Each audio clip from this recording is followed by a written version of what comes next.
Trigonometry 2, the sine rule. The sine rule is applied to solve oblique triangles that are not right angle, meaning no 90 degrees. The following are the conditions required to apply the sine rule. You know when to apply the sine rule. You are faced with a problem and you have a bunch of rules at your disposal. You have the sine ratio, the cosine ratio, the tangent ratio, popularly known as SOHCAHTOA. You have Pythagoras, you have the sine rule, and you have the cosine rule. Then you need to decide which of them to use to solve that problem. So you have to make some observations. First point, when the values of two sides are given together with the value of an opposite angle to one of the sides, and you need to solve for the value of the angle opposite to the other side, then you know you have to use the sine rule. Now, I know that there might be a mouthful, but you have to read it again for you to digest it.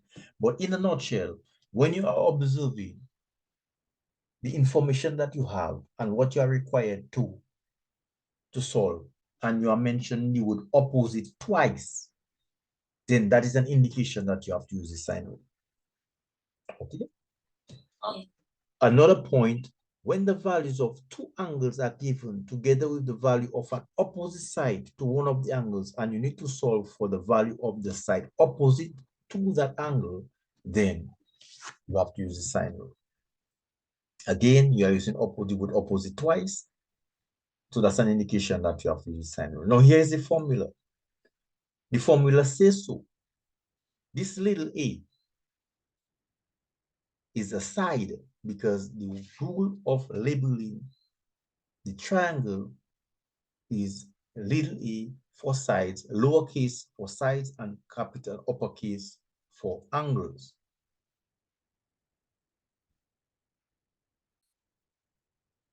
So here's the triangle that the sine rule and the cosine rule deals with, but we are on the sine rule. So lowercase a is a side, and uppercase a is the angle opposite to that side.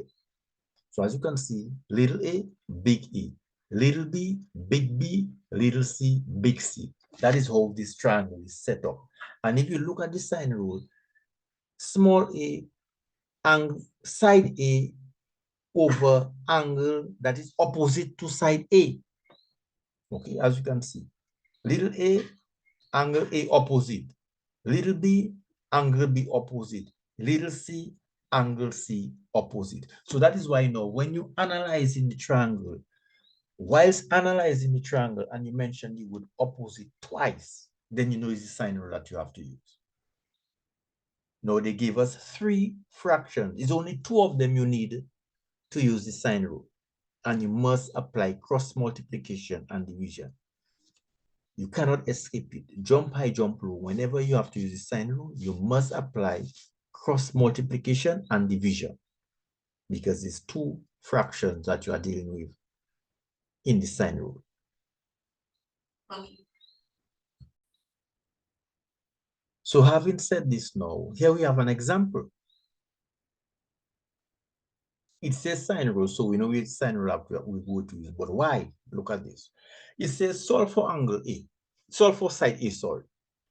Now you are looking at this triangle and you're wondering now what to do, which rule to use.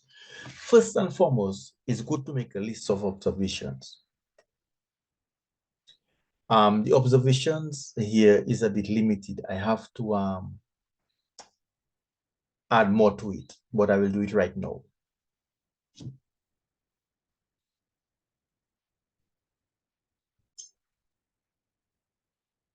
So we have to make some observations of this triangle and we're going to list. So the first observation I think that we have to write is the triangle is oblique. So once you observe that there is no 90 degrees in any of the 3 angles, then this triangle is oblique, and right away 4 formulas have been eliminated: Pythagoras, sine, cosine, tangent. So I left with sine rule or cosine rule.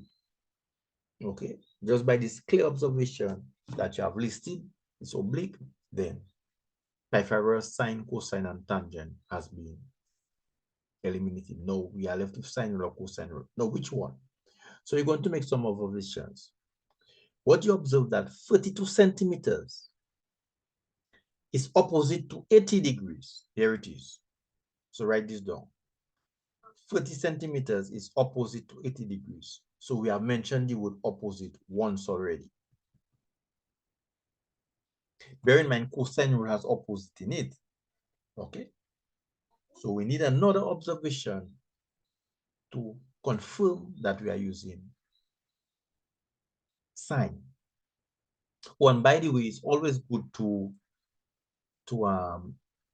the second observation that you are making. It's always good to mention the question you are trying to find. So that E there should be up there instead of down there, as I'm reviewing it now. But it doesn't matter. But it's always wise to, as soon as possible, talk about what they wanted to find. They want us to find E.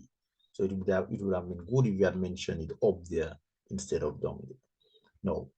What we observe that A now, side A is opposite to 47 degrees. So we have mentioned the word opposite twice. So this is a clear indication that we have to use the sine rule because we have mentioned the word opposite twice. And now this, what we have stated, will help us use the sine rule. 32 is opposite to angle 80 degrees. And here it is, 32 over sine of 80, side over sine of the opposite angle, equal side A over sine of angle 47. Here it is. And those two fractions, you cross multiply and divide. Always divide by the number diagonally away from the letter. That's the rule. It's not just cross multiplication, it's cross multiplication and division. And you always divide by the number that is diagonally away from the letter. So we have to divide by sine 80. And here it is, 42 times sine 47 over sine 80. And you can type this directly in your calculator to give you 23.76 centimeters. So you can write this down and prove to see if you have 23.76 centimeters. Bear in mind, anytime you are looking at a math video, anytime that you're in a math class, anytime that you are reading a math book, always have your pen, pencil, paper ready to actually participate. Write down what you are reading, write down the example because it's something that you've got to do. Okay, so prove to see if you get 23.76 centimeters.